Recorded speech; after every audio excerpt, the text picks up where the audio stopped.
Why do bad things happen to good people? Sometimes you've asked this question from yourself. I'm a good person. I help everyone. I don't hurt anyone. I can see myself as a good person. But still, why all these bad things? Why all these painful things, sufferings happen to my life? Why life always keep testing me always? Well, these questions we've asked most of the times in our life, right? Do you know how Buddha saw this? In the night of his enlightenment, the first thing that he realized was that life is consist of suffering. Suffering is a part of everyone's life, right? So Buddha did not say suffering as a part of good people's life or a bad people's life. Buddha saw that suffering was universal, right? But when we face adversities in life, when we face these realities like painful situations in our life, we think that the only person who is going through this suffering, the only person that is going through this difficulty is only me.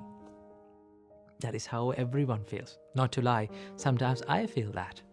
But what Buddha teaches us to see it as is to see the suffering as a universal thing.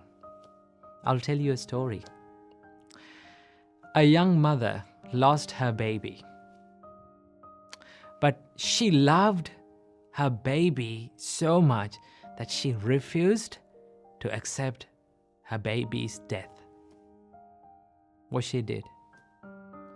She took her baby and ran from one village to another, one city to another, finding a doctor to cure her baby.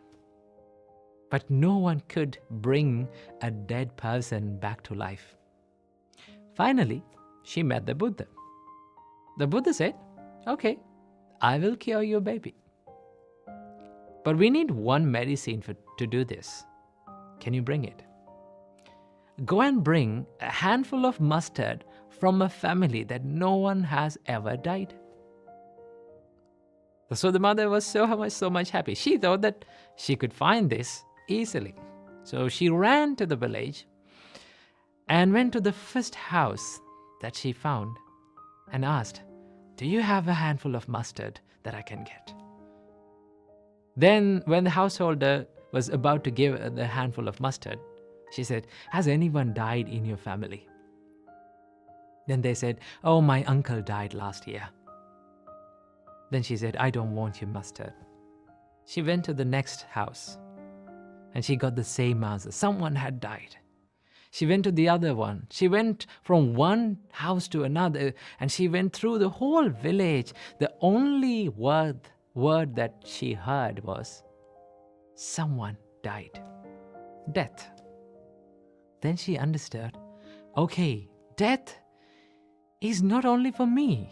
Death was something that I always heard in this journey.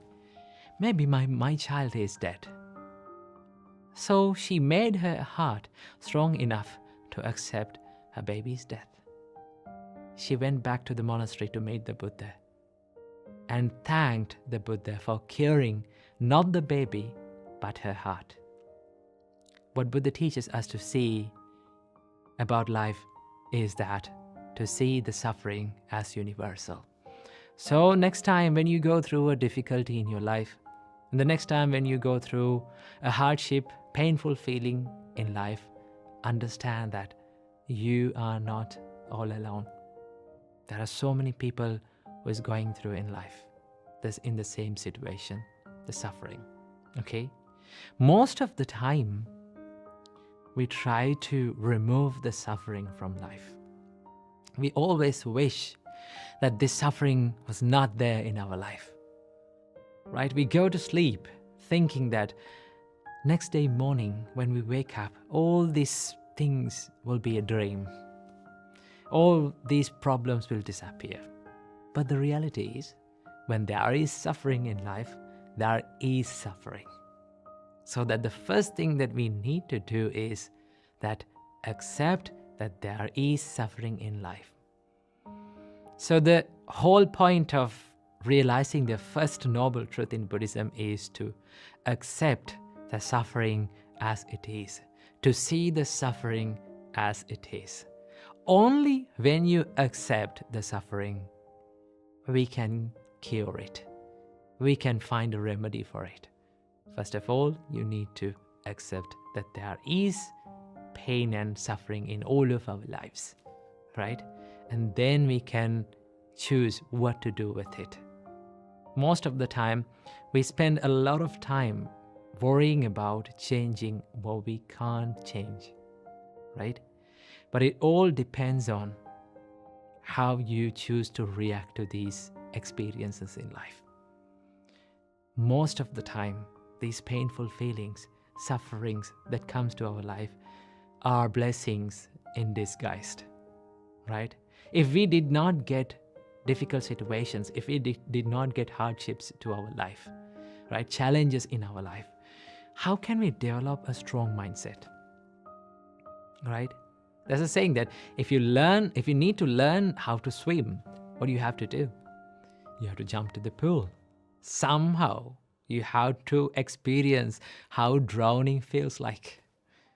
Only then you can realize that what should I do to learn how to swim, right? In the same way, there is no use of trying to avoid wishing and praying that suffering was not there in life, right? There's no point of wishing and praying that, please don't give me suffering. Always wish a mindset that you can face strongly to all these sufferings and painful situations in life. Whenever you get a strong mind to face any kind of challenge in your life, then you can be happy and in peace because you're ready for anything in your life, right? So always wish a strong mindset that you can face any challenge, any difficult situation in life. So remember that not only bad things happen to good people, good things also happen to good people. And also, sometimes you may think, why all those good things happen to bad people, right? It is not always the case. Good things happen to bad people, and also bad thing happens to good people. That is the law of this world. So we all need to develop the mindset to see the suffering as a common truth to everyone, not a personal thing. So I wish you all, may all of you be able to develop a strong mindset to face any challenge in all of your life. Namo Buddhaya.